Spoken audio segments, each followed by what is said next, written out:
We're not even on Twitch. We're on YouTube. Oh, shit.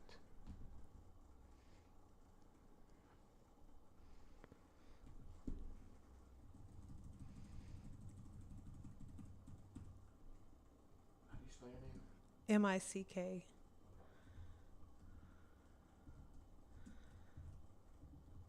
Ayla. Jay.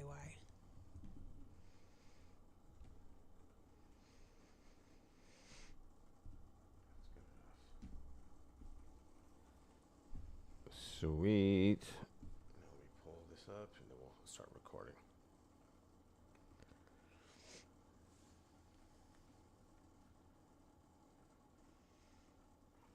Boom.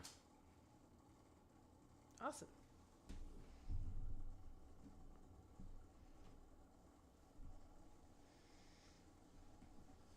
Relic is here. He's like the #1 fan. Yo, Relic, can you hear us? Are we good? Hi, Relic.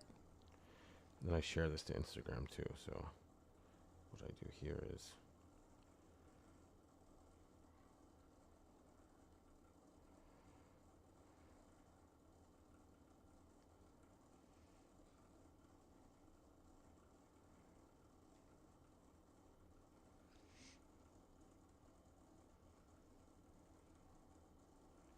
okay.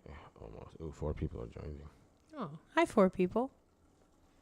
Sounds good. What up, Todd?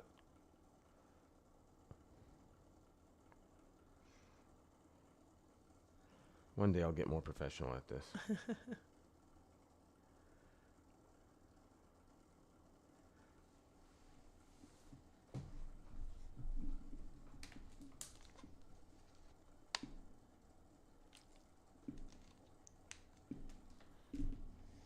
Buffering though. No, we're on. What do you mean buffering? We're on Streamlabs. Same shit as last week. If it fucks up, I don't give a shit. This is going to be audio anyway, so.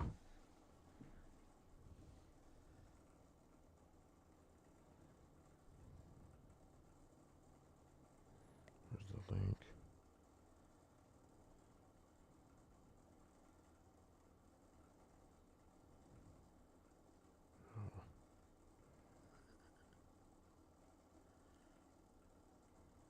It's an exciting little process you have here. Yeah.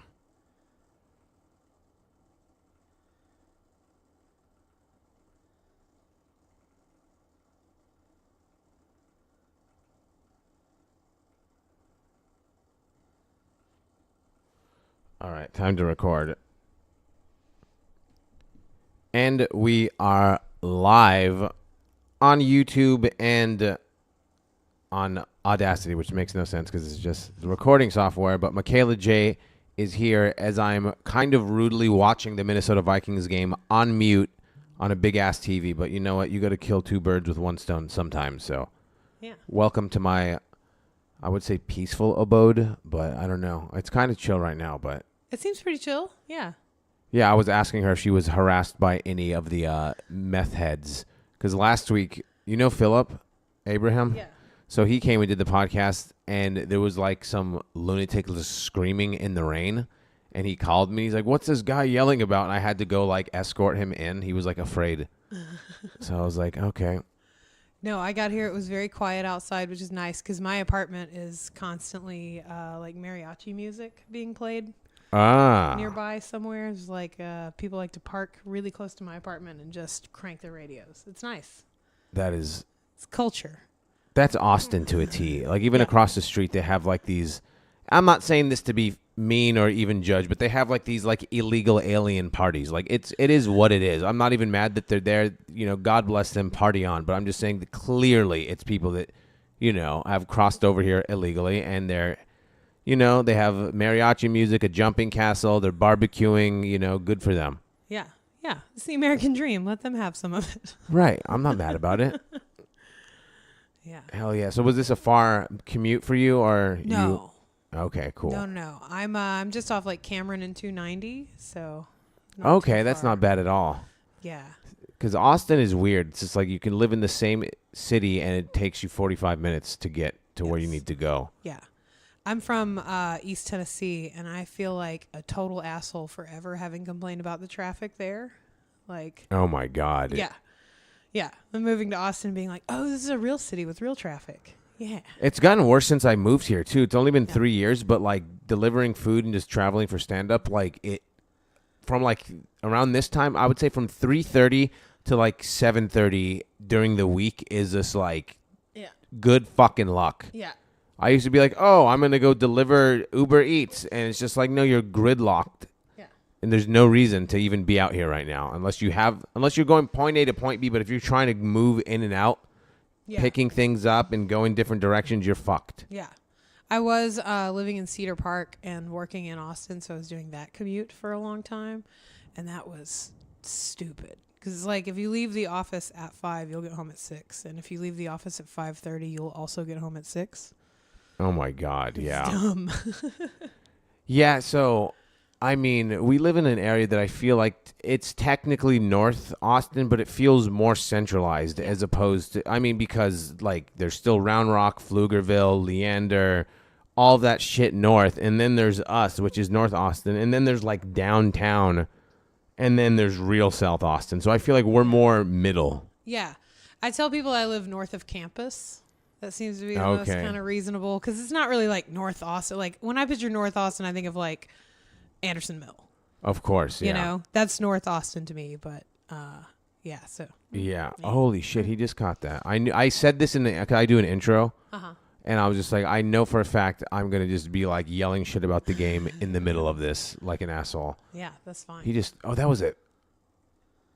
That was the interception. Fuck yeah. Go Vikings. So I asked you, you're like, you don't know shit about football. You don't want to know shit, which I kind of like, you know? Yeah. You got to pick and choose your battles. Like, none of this shit matters. Unless you're, like, betting real money, none of this shit really fucking matters. It's a big distraction from getting things done and just, like, filling a void that you don't want to actually confront. Just grown men screaming about millionaires that don't know you, don't want to know you, and are never going to know you. Yeah. Unless you're, like, one of those dudes who's really throwing around actual money, then just shut up about it. And I'm completely talking about myself because I'm watching the game in the middle of the podcast, you know? Yeah. No, I get it. Somebody, I don't know if he still plays for the Vikings, but somebody who used to play for the Vikings at least is from Knoxville. Really? Yeah, Harrison Young. Does he still play for Oh, yeah. No, Harrison Smith. Yeah, that's it. Who's Harrison Young? Did I make that up? I think you just made up another American-sounding last name. Yep. Smith, Harrison Young, Smith. it's the same difference. Yeah. Yeah, he's one of the best players ever. He's fucking amazing. Well, one of the best Vikings defenders ever. Okay. And he's like old now. I mean, he's not old, but for pro sports, he's like 36. That's old that's a lot for football. Fuck yeah, it is. And he's been in the league since like 2012 or something, something like that. 2011.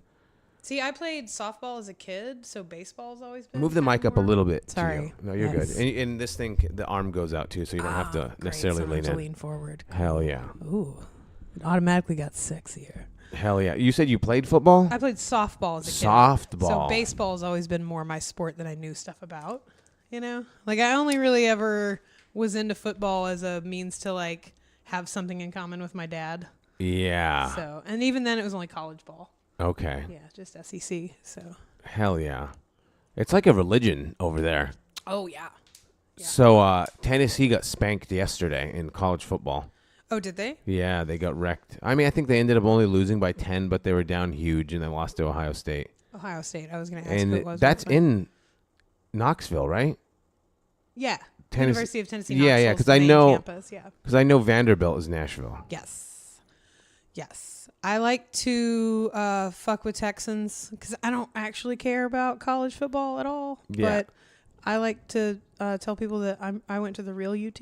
Right. I get some real riled up. For sure. Yeah. I don't know. Austin is such a weird melting pot of people that give a fuck and don't because it's, you know, you live here. It's weird. So I'm like, yeah, they like Texas, but Austin is like a shitty, weird version of Los Angeles where it's just like, yeah, you're going to have people that care, but there's also so much other shit going on that it's not the same as like Georgia or Alabama or South Carolina or Tennessee where it's like, literally the whole city is depressed if a team loses. If Texas loses, even when they were number one, people don't give a fuck. They're like, I'm going to my tech job. I'm going to the comedy mothership. I'm going to live music. I have to make this amount of money before 4 p.m. They don't give a fuck about Texas like other schools give a fuck about their teams. Right. Yeah, and Texas just joined the SEC, right? Isn't that relatively They did. new? This is their first season in the SEC. Yeah. So, like, I'm used to these, like, long-running SEC feuds, you know? Like, I'm contractually obligated to shit on Florida.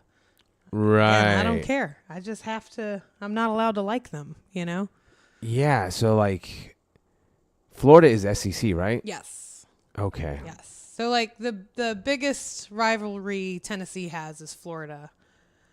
And then second is probably Alabama.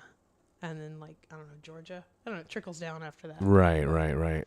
Yeah, Florida's the big one, though.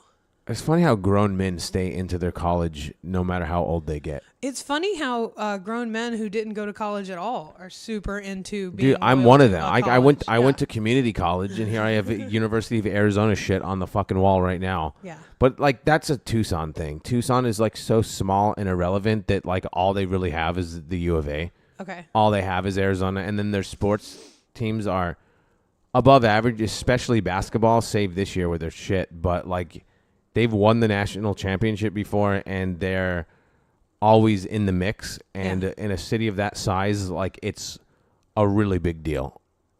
Yeah. So did you grow up watching sports? I'm Yeah, oh, guessing. fuck Or your yeah. Sports house. Yeah. Okay. Tucson, Arizona. So like the Vikings are weird for me. I'm a Minnesota Vikings fan because my mom is from Minnesota and my grandfather got me into the Vikings as a small child. Okay. So I just went with the Vikings. I like the Cardinals too. They're kind of like my second team, but I even have a Vikings tattoo I got when I was 20.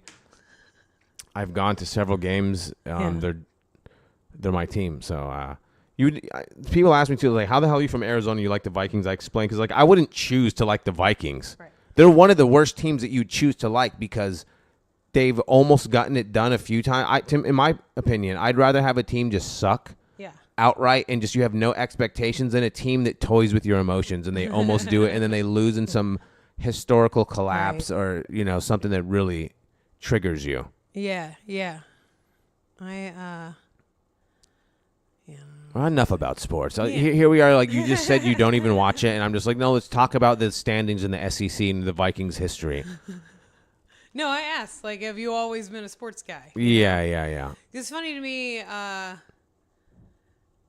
don't know, like, you know, I like, we didn't have a pro team in Tennessee when I was a kid. We didn't get the Titans were the Oilers, right? Right, they were the so Oilers. That didn't happen until I was in, like, middle school or so something. The Titans were, it was, yes, because it was the Houston Oilers, and then they moved to Tennessee. And I think they played one season as the Tennessee Oilers. They did. Yeah. And then changed to the Titans. So I don't know. I didn't grow up like cheering that team on. Like it didn't happen until I was in middle school and I was already like moody and shitty, you know? So I wasn't going to take on sports then. Exactly. Like I said, it's all dumb anyway. Get into, like, unless you're gambling, who gives a shit? Sure. I keep forgetting it's Christmas time. Is that weird? Like I see someone dressed up as the Grinch in the crowd. Yeah. I don't know. For me, I talked about this in the intro. This year specifically, usually holidays have a feeling. Like Halloween has a fucking feeling. Right. Christmas has a feeling. This year, I don't know if I'm becoming more numb to my emotions, but like I just don't feel it. Right. Maybe I'm just so stressed and busy with other things that like that's just overriding it. But usually I'm not saying I have Christmas spirit or anything, but I'm just like none of that is happening this year. Yeah. So I watch a lot of Christmas movies and I listen to a lot of Christmas music. Mm-hmm. I'm one of those people that actually enjoys Christmas music. Yeah. People hate that, but no. So I watch Christmas episodes of sitcoms. I do that too. Thing. Yeah, all the time. Have Married you with watched Children, any Roseanne. This year I didn't, but every year I usually do. I always throw on the Married with Children's ones.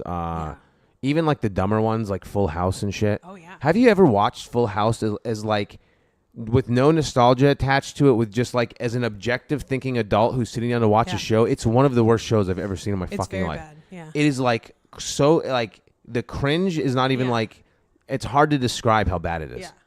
There's a new, I don't know how new it is. I just saw it on HBO Max, The History of the Sitcom. Okay. Have you seen that? No, yet? that sounds awesome. It's really good. It's not like super chronological. It's more like each episode is a topic, you know? Yeah, yeah. So they cover like, you know, the family unit in sitcom and how that started to evolve over the years. Right. And like just sex as a topic in sitcoms. There's always drugs, sex. Yeah. Um, But they talk a lot about like that kind of pendulum swing back and forth between like when sitcoms started and it being very Ozzie and Harriet and everything's all squeaky clean, you know? yes. And then it starts to get like, oh, the 60s happened and people didn't want to be prescribed their values on TV all the time. And, you know? So there was like just this constant kind of back and forth. And then they got to like the early 90s and it was like, no, everything needs to be family friendly and adorable again. Another thing that they've done in at least 3 sitcoms, probably more, is they always have like the dumb kid like steal the car and drive it through the living room. Yeah. Saved by the Bell did it. Family Matters did it. Full House did it. I think Step by Step did it. Yeah. And that's just a thing. Yeah. Where they're just like, okay, we're not original. Like these other 3 shows did it. Let's have, you know, fucking Eddie Winslow drive the fucking Corvette through the through the living room. Yeah, they're just watching episodes of Mork and Mindy like, oh, we could do that one. We haven't done that yet. Yeah. You know? I remember also watching, I guess it was the documentary about Nickelodeon, and they were talking about that show, Hey Dude, and they were saying they kind of did that on purpose with that show.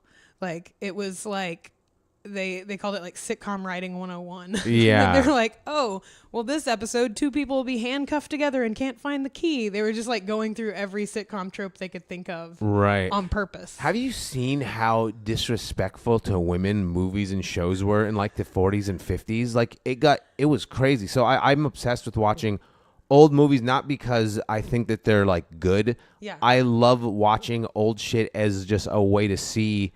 It's almost just like a time capsule. Yeah. So I don't know if this is like demented, but if I watch a movie from like the 40s, I'm like, everyone in this movie, save like a baby or a really small child, is dead. Yeah, yeah. So even if you're 3 years old in this movie, you're fucking 87 now. Right. And just the way that they used to shake women. Yeah. I was like, you don't even like, that's not even like appropriate to do to a child, like to shake them. Like, yeah.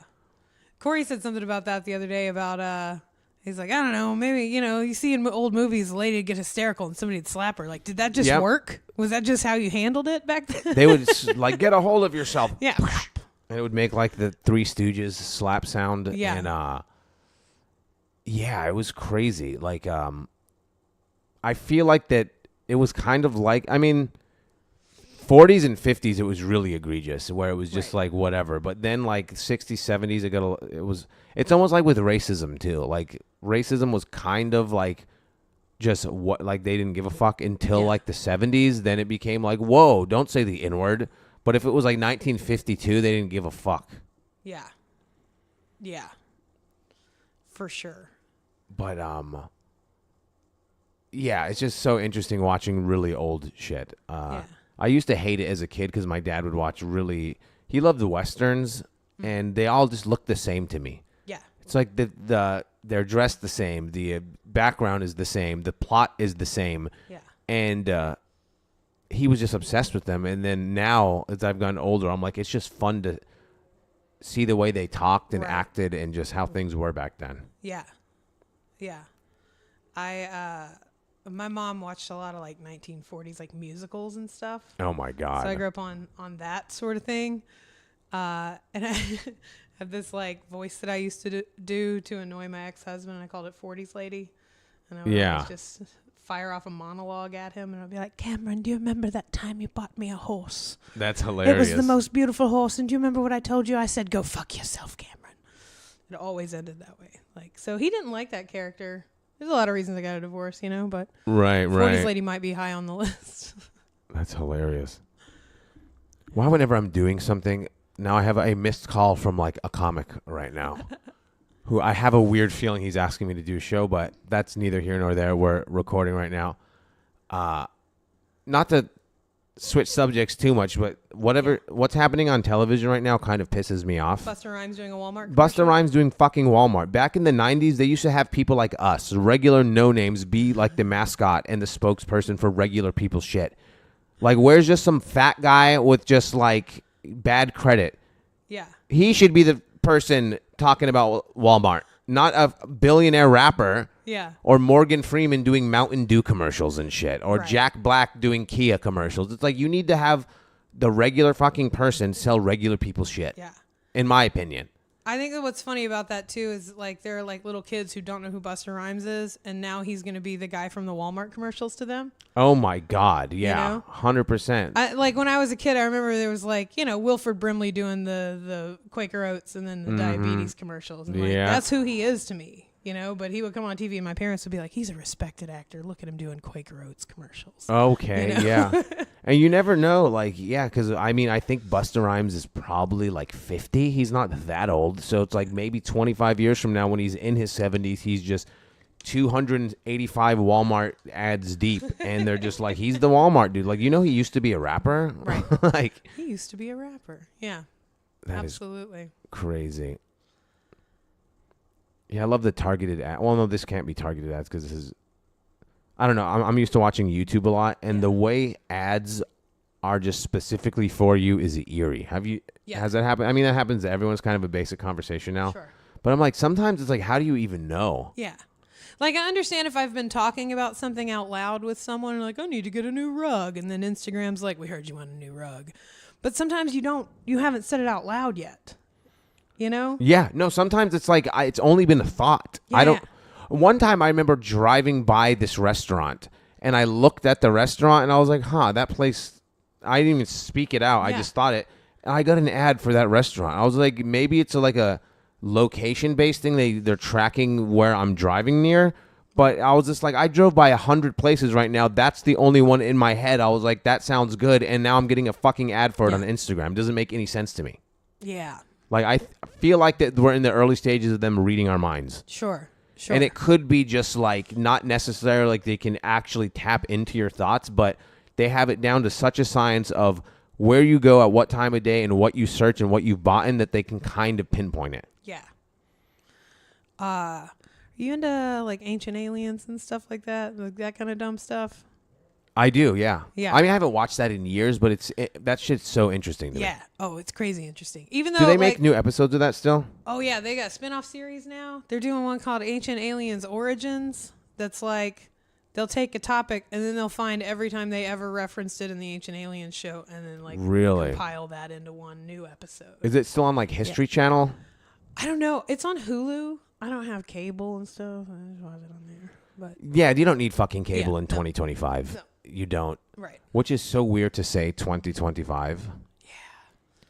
Like I've been doing a bit about it where it's like the standard for like even 2020 is like flying cars, all this shit. But I'm like, if you told people in 1977 where, you watch a sci-fi movie from 1977, it takes place in 2022, which we're 3 years past now, and they had like flying cities and shit. I'm like, fair enough, but if you told them about smartphones and internet porn, right, they would say that's to me that's crazier than a flying car. The access to deranged porn that you can watch as you're at Chase Bank, you can just pull it up on your fucking phone.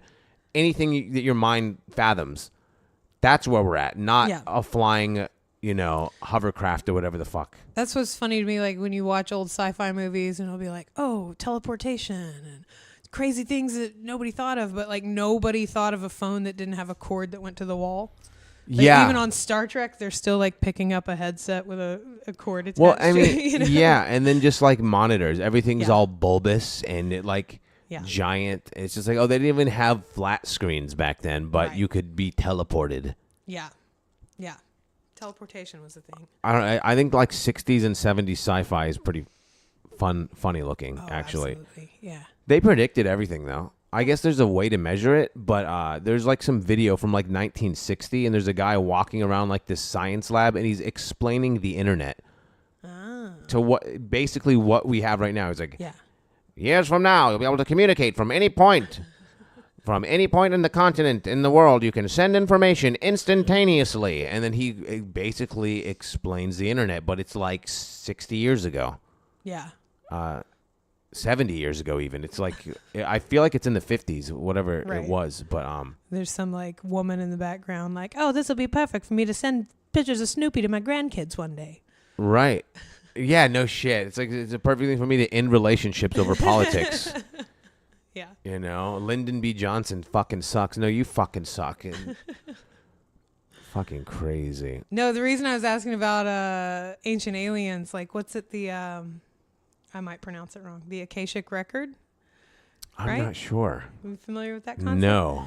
Akashic Record? Something like that. I'm probably Sounds saying like it something wrong. Joe Rogan would tell Jamie It's to pull something up basically on. the idea that there's this entire field of all the human knowledge and consciousness exists in a field around us.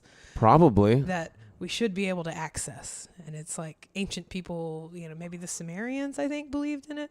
Okay. But like when you get into talking about it, you realize it's just like the internet existing around us right now. Right. Like Kinda. we have this entire thing that's all of human knowledge and interaction and everything just existing around us, and you have to know how to tap into it, True. Yeah. Did they just have an internet a long time ago?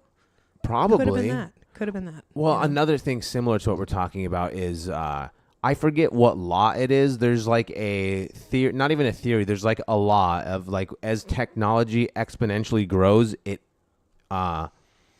what's the word I'm looking for? Accelerates. Mm-hmm. So if you look at like the year 1500 to the year 1600, there's very minimal increase in infrastructure, and like technology wasn't even really a thing. Yeah. But then if you look at like just the year 1900 to 2000, it's fucking insane. Yeah. So they're saying that's going to, even if you look at 20, like people that really put it under a microscope, even like 2015 to like 2025, if you just look at just the way they're able to build things.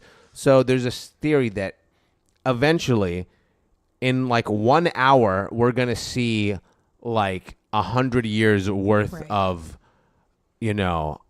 things increasing and changing, where it would have taken 100 years to see that much, but we can do it in 1 hour. Yeah. And I forget the name of it, what it is, something law. Yeah. But it is crazy. 1980 to 2020, you know, 30 years, that's a fucking massive difference. But if you look at the year 1200 to 1400, which is way longer, it's the same. It's like a standstill. Yeah, completely. They're like, oh, we got a printing press now. Yeah, exactly. Look what we can do.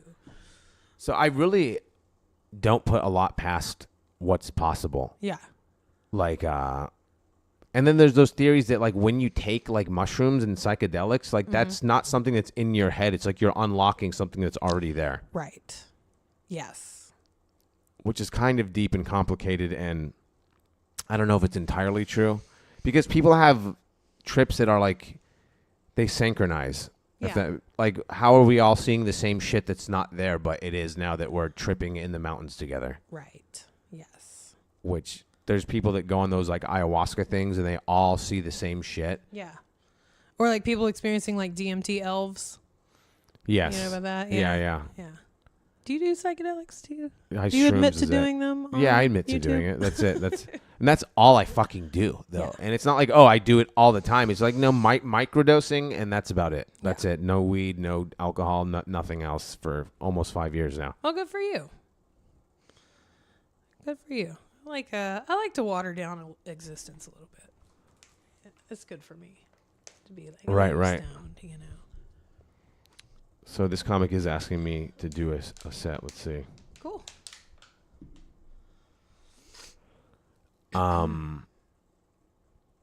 Yeah, sorry. Now my mind's all over the fucking map right now. Let's switch gears. So, when did you start comedy? Because I announced you as a stand-up comic. I've been here's the thing. People always, not always, but several people have asked, and in my own head, I'm like, that would probably be a fun mix and match to have people that aren't comics, but I do comedy, and those are the only people I know. Sure. And it's my whole world, so it's just like, gotta get comics. When did you start? I started August 2023, so I'm a little over a year in at this point. I didn't start until after moving to Austin. So, wow. Yeah. 2023, so coming up on a year and a half? Yeah. So August this year was a year. So a year and 4 months or so. Something like that's where I'm at now. Yeah. I had always wanted to do it, but didn't really have like the confidence when I was younger, you know?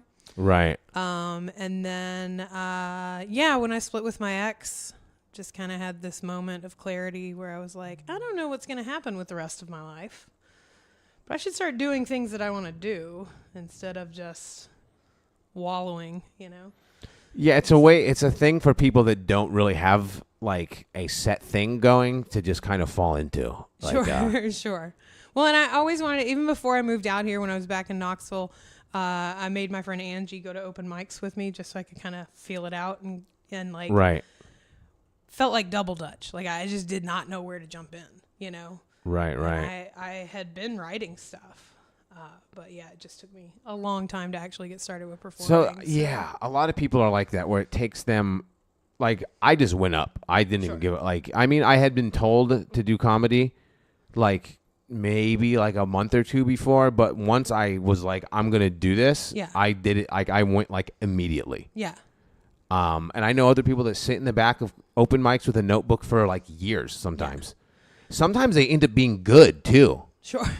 And you're good too. Like for sure. I mean, you're good for sure. Because like when we were doing Dig Pub every week, when we would do like Crush Corey, do you remember that? Yeah. So Crush Corey's a Kill Tony spoof that we would do at the Dig Pub. I'm explaining to the audience. Yeah, and YouTube would be like roasting the comics. You were like one of the episodes. You were the only comic where people couldn't roast you because you did well and they were just complimenting you.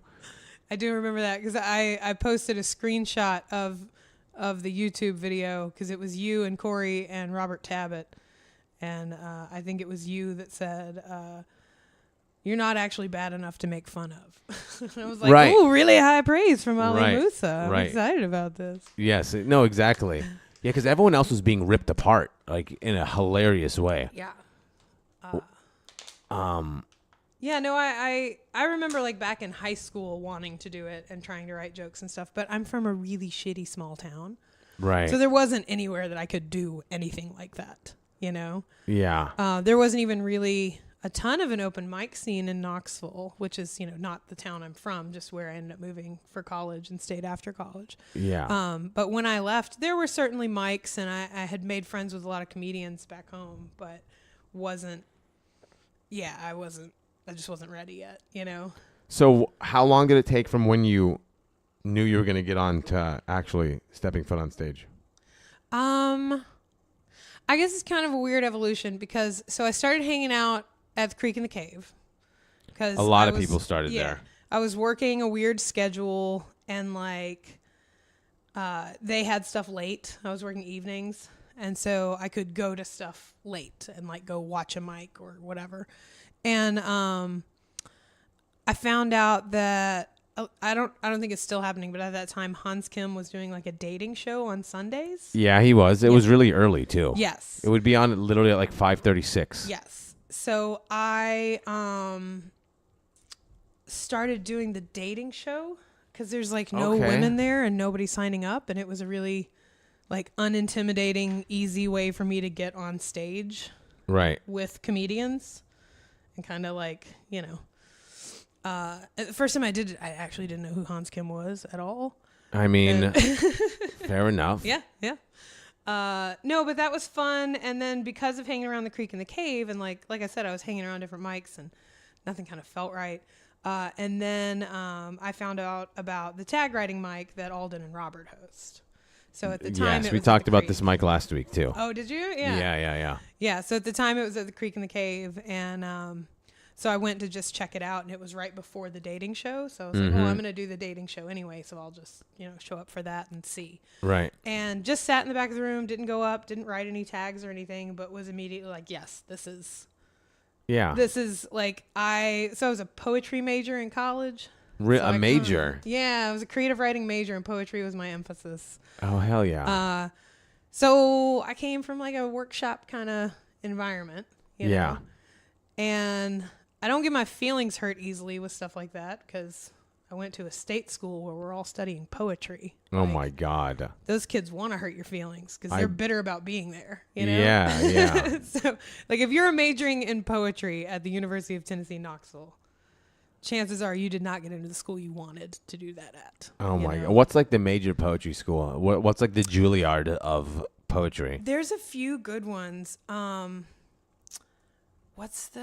one that's surprising.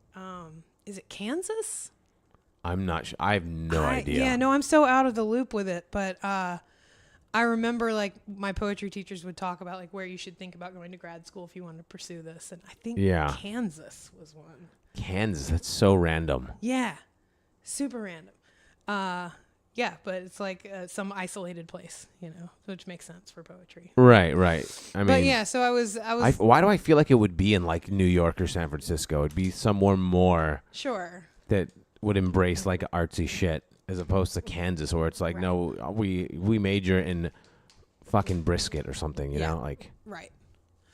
Yeah, but so I had studied poetry and done like workshop kind of environments in college, and then after college started writing more like humor essays, kind of like nonfiction stuff. So when I found that tag mic, I was like, oh yeah, this is perfect. I want So feedback, you just stumbled into it, kind of? Yeah, like someone had told me to follow Austin, Texas Comedy on Instagram. Yeah. And so I think I saw it posted there and realized it, and I didn't know what it was. It just said tag mic. Austin, Texas Comedy Instagram is like a microcosm of how clusterfuck this whole scene is. Where it's just like some days we're just not posting the open mics until 7 p.m. Other days we're just not posting it at all. It should be more organized. Sure. Sure. Because I have friends that come from out of town, or this has happened a lot where people have just know me from Kill Tony, or somehow someone told them about me and they reach out to me for open mics, and I give them the Austin Instagram, and sometimes I'm like, that's not the best tool to figure out what the fuck is going on, because there needs to be like a spreadsheet that's way more accurate. Does Derek Dimple still maintain a spreadsheet? Maybe. I'm not entirely sure. Yeah, I'm not sure about that. I don't know what's up with the YouTube stream, but usually this is smooth, but it is it's like just been a freeze fest. Either way, the audio is being recorded right now, so yeah. All right. Audio is fine, but I probably needed to restart my laptop because sometimes restarting it will just make things work. Yeah. Let's see if the chat's even working. See how fast it comes in, but. Well. Yeah, I got fucking. So now I'm doing a show tonight is it New Braunfels? Is that how you say it? I think so. New Braunfels. So I got to leave here at like 6. Oh, okay. On the head. Yeah. Which is fine. I usually go an hour with the guests anyway. Okay. Cool. But trying to think about what else. So, Dig Pub. Yeah. I miss that place. Me too. So for the listeners, Dig Pub is this bar was it Cedar Park? Cedar Park, yeah. Cedar Park, run by the infamous Corey Adam, a fucking lunatic, where I loved it because I love chaos and I like rough mics and I like time on stage. So it's just like if you want all those things wrapped up into one shit room, it's the GOAT. So I mean, I loved when Corey would make comedians tap out. Like, you know how many times I saw comics just go up there and they've been up for like 10 minutes, which is way longer than any mic, and there's nobody there, nobody laughing, and they just walk off stage, or they're looking for Corey and he's nowhere to be found, which is hilarious to me. It's like, oh, you want to be a comedian, do you? Well, here, have at it. Give it a go. Yeah. That mic was a tremendous learning experience for me because it's brand new. Like I started in August and that mic started in September, and it was that Dig Pub was across the street from the apartments I lived in. That's right. You were like, I live right here. Yeah. So what am I not going to do the open mic across the street from my house? That's exactly crazy. But then it wound up being like, I met all my pals there. Yeah, like kind of a crew now because of that place. But it was also like, I would do 5 minutes at the tag writing mic. And then go to close out with the Dig Pub? Yeah. It was the same day? Yeah. It was both on Sunday. Wow. So I would do that in the morning. There was a couple of times I would hit a different mic or something in the afternoon and then go to Dig Pub. But, I'm like brand new and I have 5 minutes worth of stuff to say. It's not 5 minutes worth of jokes. Right. Well, that's the whole learning curve and just like being able to have time to breathe and say what you got to say. Yeah. And then get up there at Dig Pub, and then Corey just kind of leave you out to dry. And you're like, okay, I guess I had 5 minutes, and it's going to be 13 today. I don't. But that's the first time I got that much time anywhere to start. I remember one time he gave me like 30 minutes, and I wasn't even like the headliner. I did 30 fucking minutes, and what I liked about, I've said this before, who'd I say it to? Maybe DJ Vasquez was on here a few weeks ago, and I was like, there was a couple of sets, maybe a handful of sets where, and I've been able to emulate it a little bit, but I was the comedian I want to become. Right. At Dig Pub, where I'm just, it's like 50% just me ripping off the top of my head, a couple of new jokes, and then like something really strong to end, and it all just, I had a couple sets there where I was just like, this is like who I want to be. Right. Where it's just 100% myself with no forced, rehearsed sounding bullshit, and it's just like it all comes together for this 13 to 15 minutes that I just did. Yeah. Yeah. And you need rooms where you can be crazy. Like you need, right. That's why I like Anderson Mill. I still do Anderson Mill every week, or most weeks. I've gone the last few weeks again, and I just love just being a lunatic. Donna Armand and I were just talking about you.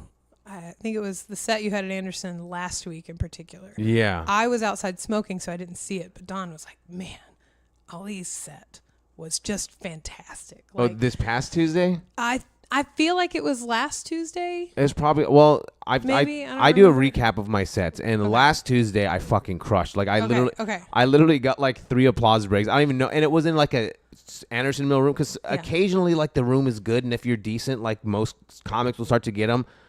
I won't even say the name of the comic, but I followed a comic getting absolutely heckled, and it was just silence, and it was kind of depressing, embarrassing, whatever. And I went up and ripped. And then this past week I had a good set too, and it was 50% just like yelling and talking shit.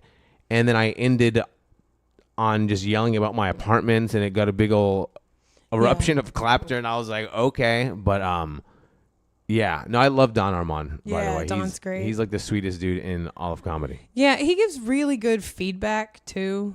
Like we talk about our sets together a lot, he and I.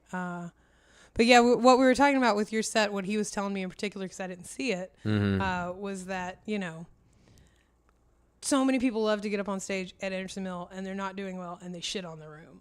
Yeah, yeah. And he was telling me, you have a way of shitting on the room that's different. You're not shitting on the people. No. You know, but it's more like, what kind of bizarre place is this that we're all hanging out at? Yeah, I'm like, this is our fault. Like, don't get mad at the fucking room. We're here by choice, and embrace the bomb, embrace the shit, and figure it out. And if you bomb, good. Like, you're not going to win them all. The whole point of dive bar open mics is to try shit out. And when you're trying shit out, like I said, I was like, if you're not bombing at least twice a week, you're not trying. Right. Especially if you're doing rooms like Anderson Mill. Yeah. Yeah, like I wrote new stuff this past week. It was mostly new stuff, and it was all Christmas jokes, and I bombed. It happens. Yeah, I did terrible. Yeah. It was fine, you know? Like, where else are you going to find out that it doesn't work? There's this thing I see in Austin, and it's always been a thing in comedy, and I've probably been, you know, guilty of doing it for small stretches at some point. I see comics go up at open mics and bomb with the same shit every time. And I'm like, if you're going to bomb, try something else. Like, and it's an open mic anyway. So I don't even respect comics that go up at open mics and do their A material all the time and it kills. I would rather respect the comic that's trying new shit bombing. Yeah. So I'm not saying you got to do everything like brand new. Give them even if it's 3 or 4 minutes, open up with something you know is tried and true, and then test something out. Yeah. Or try to end strong, maybe. But if you're not doing anything new, I just don't understand. You're just coming at this from the wrong point. Like, yeah. Not the, because especially a room like Anderson Mill, and I tell people all the time that's my favorite mic. Oh yeah, I tell people all the time. Because there's real people there. They might be rowdy, drunk Tuesday night regulars. Yeah, you can get them. Yeah. I remember what I said that like really grabbed the room. There was this guy who he was heckling in like a nice way, which you understand that. Yeah. He was absolutely heckling. He was participating in his mind though. But he was very like jolly and smiley. He was this big dude with like long hair, and I called him like Hacksaw Jim Duggan, and I told him, I was like, your idea of foreplay is hitting the woman with a steel chair. And that shit fucking like opened the room up. And then after that, everything I said, they were like clapping and like cheering and shit. I was like, okay, like, yeah. Yeah, but it's just like, there's a difference. Like, I feel like I'm a hybrid kind of. Yeah. Because there's people that are kings of bars, but try to do that at a club and it doesn't bode as well. Right. But you can do both, I feel like. Yeah. You know, because there's club comics that can't do bar shit either, where they're so polished, they're so professional, they're so rehearsed, and they know their bits. And if they go to a bar where people don't even want comedy, it's like good fucking luck. You have to acknowledge the situation a little bit. Right. And I've failed doing that a lot. Like, I've gone to as many times I've been like, oh, I murdered at Anderson Mill. I've bombed 3 times more than that. Sure, yeah. So, like, 5 sets, 2 I killed, 3 I ate shit. Like, it just, that's the way it is. Yeah. But I always go up there and I say something off the top of my head or something that I thought of a minute before going on stage. Like, oh, I got to say this. Yeah. Like, were you there last week? Yes. So, comic was like flustered and getting mad and was acknowledging that he bombed. And I was like, bro, there's 3 things guaranteed in life: death, taxes, and bombing your ass off at Anderson Mill. Don't act devastated by this. Don't act surprised. Like, what? How the hell did this happen? It's just like, it's the most basic thing that can happen to you as a comic in Austin that chooses to do this room. I mean, even people who, like, when I think of Anderson Mill and people who do well at Anderson Mill every single time, I think of Alexa and Tony Pepperoni. Right. And I've seen both of them have bad sets at Anderson Mill, of course, too, yeah. You know?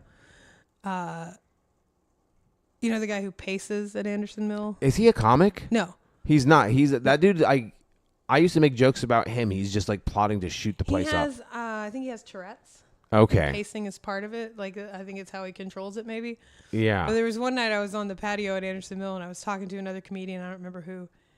But it was somebody else, like, relatively new, like me. And we were talking about, like, oh, there's a lot of people here tonight. You know, I wanted to do new stuff, but kind of want to do stuff I know is going to get laughs, you know, and just kind of talking about that. And I think Mike is his name, the guy who paces. Yes. Interrupted, and he goes, Tony Pepperoni always does new stuff. Always does new stuff? Yeah. That's not true at all. I'm like, okay. That's crazy. He is Tony Pepperoni's #1 fan. He loves Tony Pepperoni. That's great, but I'm like, Tony Pepperoni says the same shit every time. Say some racist jokes. Oh, yeah.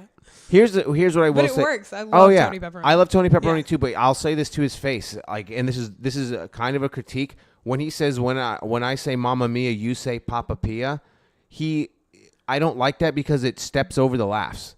Because he says Mamma Mia, and then instead of laughing, you have to say Papa Pia. So I've watched him at great shows, Anderson Mill 50 times, and I'm like, don't say the Papa Pia because then they can't laugh at what you're saying. They all start to laugh, and then they have to say Papa Pia, and now they're not able to laugh. Right.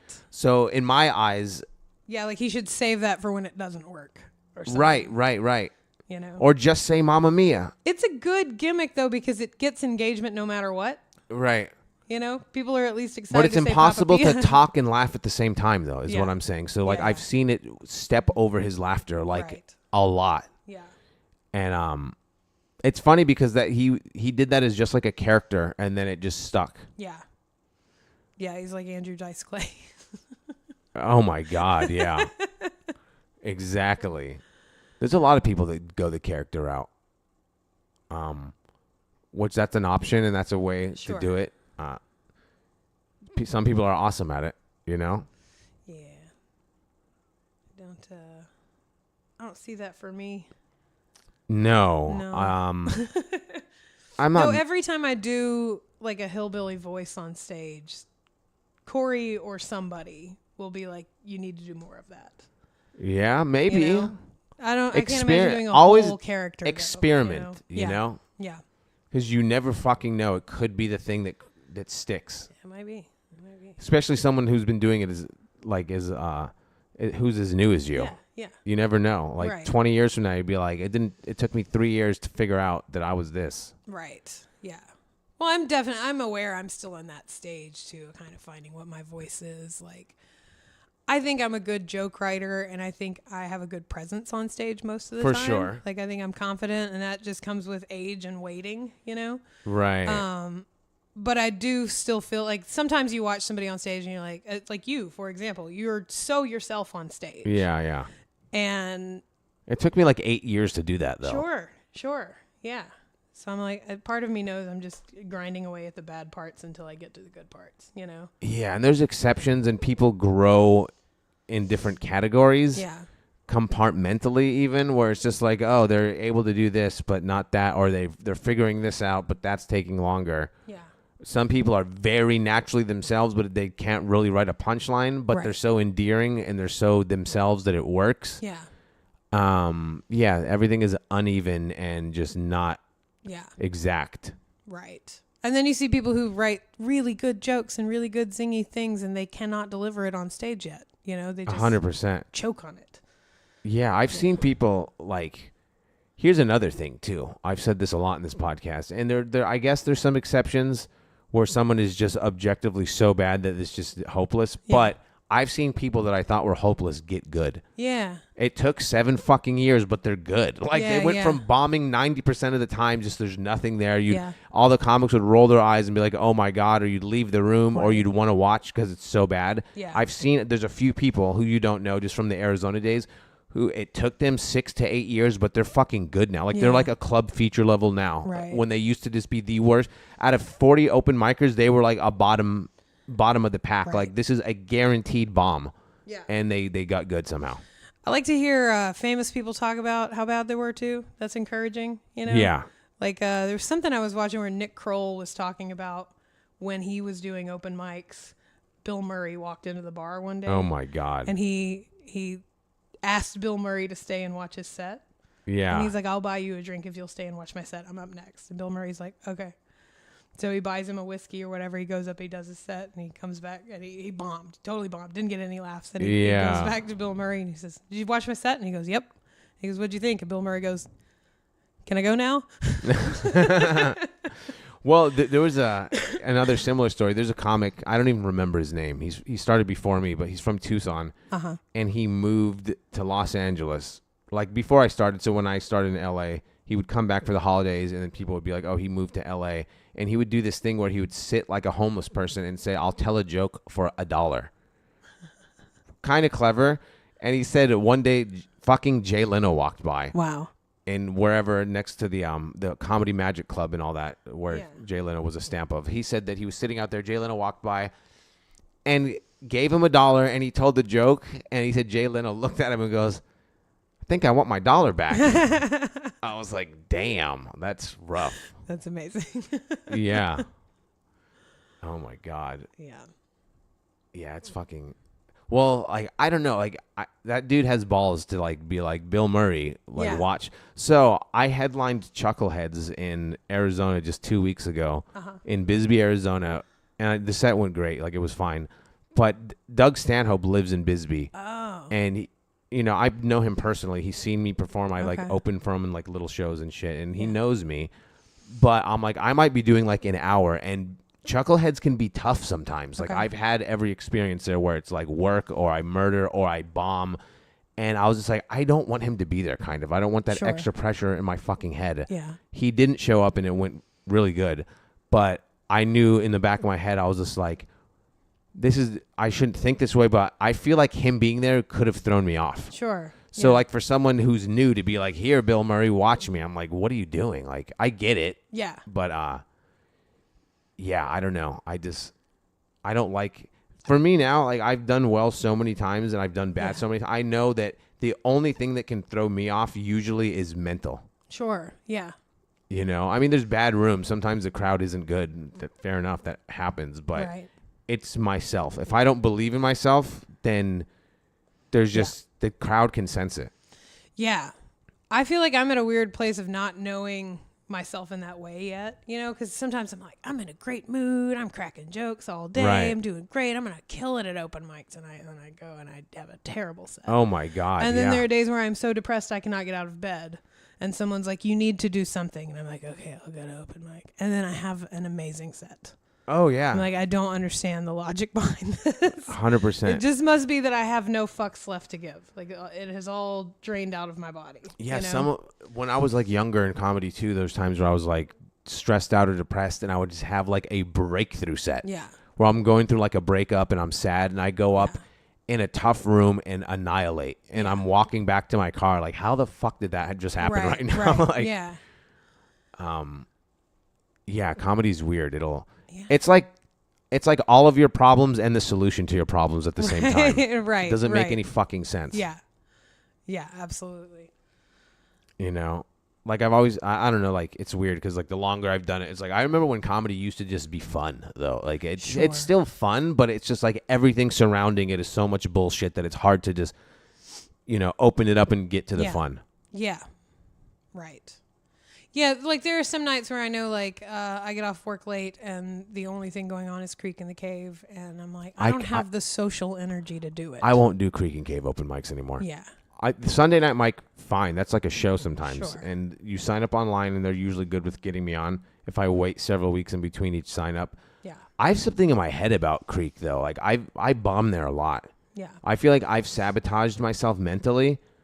Like even like last time I did it like 3 or 4 weeks ago, my good friend Irina, who actually lives in Round Rock now, she's a comic who's from Tucson but lived in LA for years. And she's awesome because she's always like hyping me up, like you're funny, blah blah blah, when I'm feeling like down about comedy. And she was there, and comics were doing really well. The crowd was hot, and I was like, I feel like I'm gonna bomb. She's like, no, you're not. You're gonna do fucking awesome. I went up and bombed. Like I was just like, I did that to myself. Yeah. In my defense, I was trying like new shit though. I was just like, I'm not. And I got a couple of laughs, but in comparison to some of the other comics, and I had a couple of like absolute. Just bottomed out the joke where there was nothing, and I was just like, I kind of sabotaged myself. But yeah, there's not a like when Creek is like hot, like there's not a bigger discrepancy between like just shit, hopeless, useless open mics after midnight where there's just no reason to be there, right? To like good show ratio, like 'cause sometimes the shows are fire. Like, yeah. But yeah, I don't think I've done a Creek open mic outside of the Sunday mic in like almost 3 years. Like I just I've never done the Sunday mic. Okay. That's like the only one that's good. Like they treat it like a show, or like they get the crowd there, they run it right for sure. Because the midnight ones is just, I don't know. It's like the incel Olympics sometimes. Where no disrespect, whatever. I know that's not a nice thing to say, but it is what it is. Yeah. It's sometimes like it is just a string of like 23-year-old boys that all look exactly alike. It's different versions of the same comic, and they tell the same cum jokes and homeless jokes and 100%. I can tell you're all friends with each other, Mm-hmm. Yeah, it's like I said, different versions of the same comic over and over and over again. Did they just fucking score? Oh, sorry, this Vikings game is going down to the fucking wire right now. They're gonna lose and piss me off. Do you have any spots tonight? I don't. I'm not booked on anything right now. Okay. Do you ever go to San Jack? I do on occasion. I've guest hosted San Jack. Okay. I haven't done it in a while. Yeah. One day it was so dead that I just sang the Family Matters theme song. That was my whole set. I like acknowledged the room being dead, and then I was like, I'm not doing jokes, and I just sang the Family Matters theme song, and I posted it as a reel. I was like, whatever, that's all. That's amazing. Yeah. The only time I do these bottom barrel open mics now, and I feel like I'll never be above open mics, it's the best way to write new jokes, is if I'm like really itching to tell something. Yeah. And even then I still get to pick and choose, because sometimes I'm like, I'm going to lose faith in this joke if I go to this just objectively trash room with a joke I'm excited about. Right. It's fine if it bombs, but I don't want it to be in a situation where it has no hope. Yeah.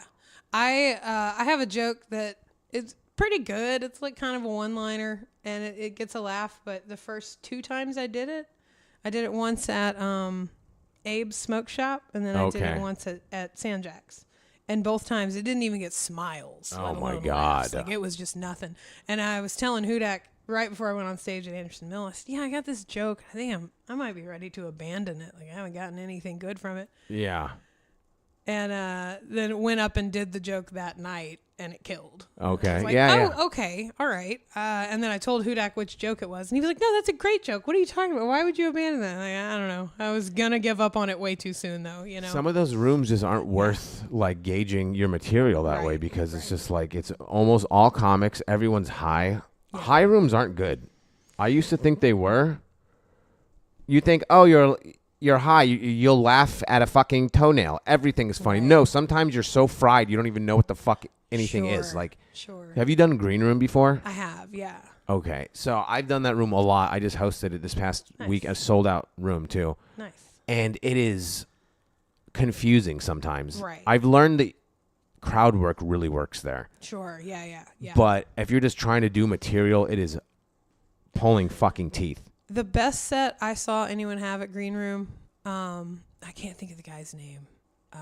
I did not have a great set on this show. It was okay. It wasn't, what I wanted it to be. Yeah. But one of the guys on the show, and I wish I could remember his name. It was so funny. He doesn't smoke weed often, right? And the green room of the Green Room is... You can get contact high there for sure. Yeah. But he went ahead and smoked, and he was like... He looked like somebody who was stoned in an after-school special. Oh my god! Like he was melted into the couch. His eyes are all wide and they're bloodshot. When they pretend weed is like a real drug, and you're like in movies, where like PCP doesn't even do that. All they did was smoke a fucking joint. Yeah, people kept walking into the room and looking at him and laughing just because he looked so stoned. Right? Yeah. He got up there. He did maybe 2 to 3 minutes of jokes, and then it was like the weed hit him even harder or the absurdity or something, and he just started giggling. Oh, my God. And then the crowd started giggling, and then he started laughing, like full on, like cracking up. So then the crowd starts cracking up. Yeah. He stood on stage and laughed for like 2.5 to 3 minutes. And like, crushed? Yeah, just absolutely crushed. Oh He was like, I was standing there watching like from the kind of the door of the Green Room. And I remember him just giggling and everybody's cracking up laughing. And he goes, I hate all of you. And it killed. Hilarious. They just all erupted into laughter. And he's like, I haven't told a joke in like 4 minutes. I'm going to get off stage now. I have no idea how much time he did. I was like, did you record that? He's like, no, I should have. I heard I killed. Oh my God. I was like, yeah, you really, really killed, dude. That's fucking amazing. All right. Well, I think we're going to have to wrap it up because I have to go to New Braunfels now. Yeah. But I'm glad you came. That was fucking amazing. Thank you for having Where me. can people find you? Instagram, it's at Mickamick, Mickamick. Mickamick. Mickamick. Yeah. Okay. Well, I say this at the end of every episode. Until next time, kiddies, stay safe, stay healthy, don't be a bitch, and stay up.